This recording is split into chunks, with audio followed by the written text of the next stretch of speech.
А теперь снова к теме экономики. С 1 сентября в Татарстане, как еще в 3 регионах России, Чечне, Дагестане и Башкортостане, стартовал эксперимент по созданию условий для партнерского или исламского финансирования. Соответствующий федеральный закон принят этим летом, подписан президентом России. Ему предшествовала большая подготовительная работа. И вот старт официально объявлен. Что это означает? Какие перспективы и возможности открываются не только для Татарстана, а всей России? И какие сложности, подводные камни могут быть? Давайте разбираться. Для начала несколько, на мой взгляд, важных моментов, на которые стоит обратить внимание. Первое. Нельзя, даже опасно, воспринимать эксперимент как то, что мы таким образом хотим заменить классическое кредитование под проценты, которое традиционно превалирует в России и в других странах, на что-то иное. Тут даже не нужно быть финансистом или экономистом, чтобы понимать, что это в принципе невозможно и нереально. Партнерское финансирование – это не замена традиционному в нашем понимании кредиту или ипотеке. Это альтернатива, которая многим может быть, скажем так, интересна и полезна. Второе как раз вытекает из первого. Чтобы альтернатива стала и интересной, и полезной, нужно, чтобы она, по крайней мере, была не сильно дороже, чем классический кредит. А в идеале даже более привлекательной по отдельным критериям или хотя бы такой же. То есть стоит задача по выравниванию условий для партнерского и традиционного финансирования. Для этого, собственно, и нужен эксперимент, чтобы устранить возможные экономические проблемы и правовые барьеры для его участников. Ну и третье, как мы уже отметили, не стоит оценивать эксперимент исключительно с точки зрения финансовых показателей. Не только, вернее, даже не столько в их достижении главная цель. Задача – перевод партнерских финансов в легитимную правовую плоскость, что может стать определенным сигналом для зарубежных инвесторов. Как стартовал долгожданный эксперимент по партнерскому финансированию в Татарстане, в нашем репортаже.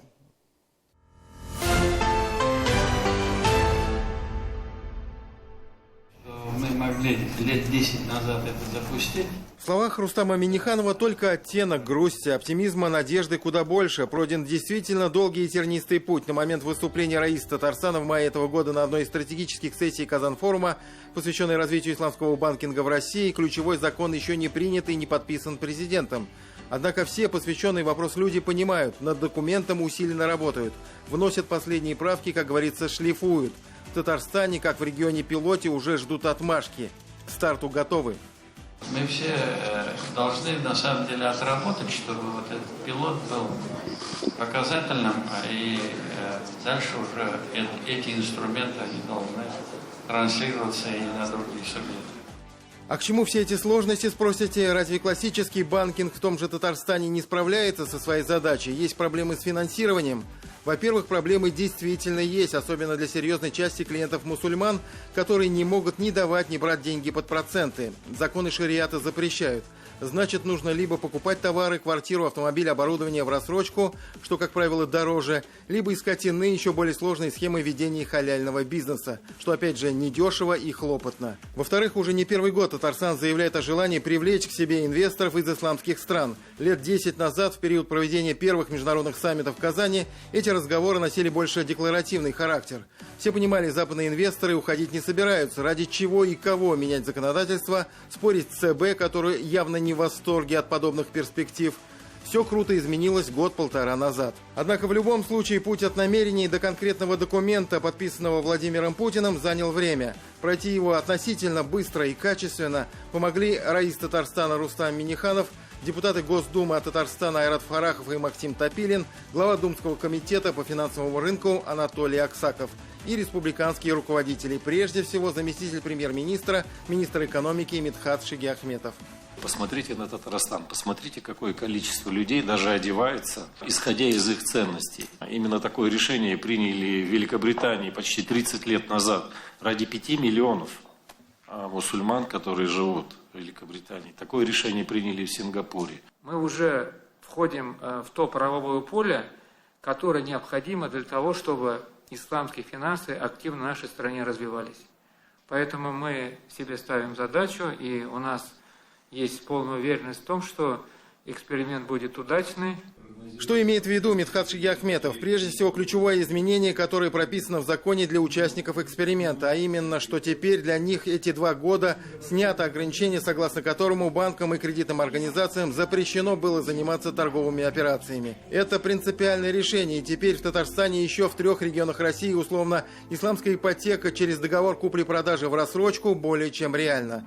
Второй важный момент – использование в инструментах исламского банкинга мер господдержки. Уже только эти 2 фактора делают продукты так называемого партнерского финансирования в разы доступнее и конкурентоспособнее.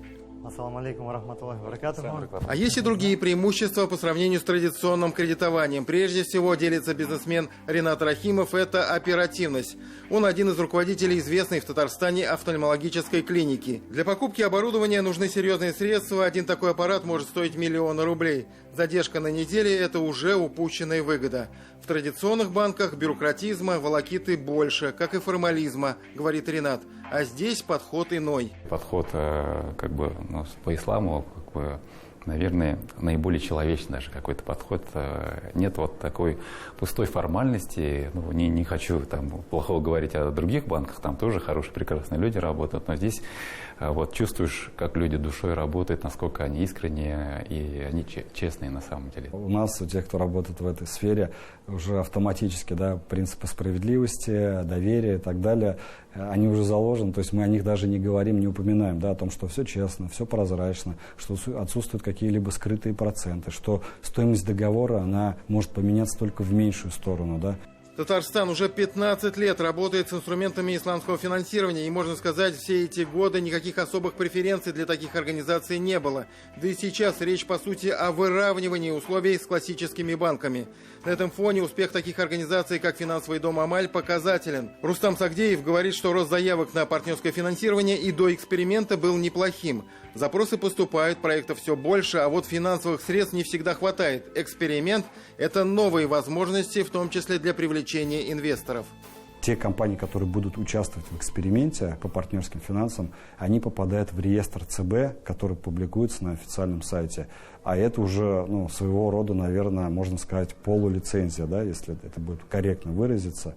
Это легитимизирует всю нашу деятельность, вообще всего нашего сектора. И это однозначно большой шаг вперед. В заявке будет необходимо подтвердить выполнение ряда требований в соответствии с принятым законом. Одно из них то, что самоорганизация или филиал, а для банков это внутреннее структурное подразделение, должны быть зарегистрированы на территории пилотного региона. Но для клиентов данных организаций никаких ограничений по месту их нахождения нет. Более того, партнерские финансовые продукты доступны всем без исключения, независимо от религиозных убеждений. За последние 2 месяца к нам обратились 4 федеральные лизинг-компании. Это крупные игроки рынка, я их не буду называть имена. То есть они хотят работать в соответствии с шариатом. Эксперты, впрочем, призывают быть осторожнее в прогнозах. Во-первых, известный факт – мусульмане по натуре люди консервативные. А значит, ожидать взрывного роста сектора исламского финансирования не приходится. Во-вторых, есть очевидная проблема с квалифицированными кадрами в этой области. Все равно все начинается с теории. То есть нужно знать как, нужно знать, что можно. То есть должна быть именно такая работа просветительская. То есть что такое исламские финансы, какие контракты, какие стандарты. Другой момент – правовые и экономические барьеры. Депутат Айрат Фарахов считает, что они остаются.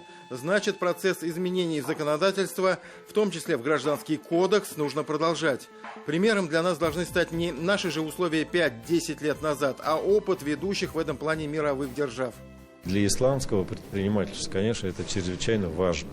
Весь мир пошел по этому пути, и исламские финансовые инструменты сегодня во всем немусульманском мире пользуются значительно большим авторитетом, растут значительно быстрее именно благодаря их материальности. Без законодательной составляющей внешние партнеры чуть-чуть боятся. Им нужны гарантии. Доля исламского финансирования в Саудовской Аравии близка к 50%, а в Турции 7%. Нам еще очень далеко до этих цифр, и в ближайшие годы мы вряд ли этих цифр достигнем, потому что, еще раз говорю, эти страны уже давно работают в нормативном правовом поле, связанном с исламским финансированием. У нас пока еще очень много вопросов, которые предстоит нам решить. Но путь осилит идущий, и в любом случае это делать надо. Тимур Бекмурзин, Роман Безменов и Дмитрий Шлемин. 7 дней.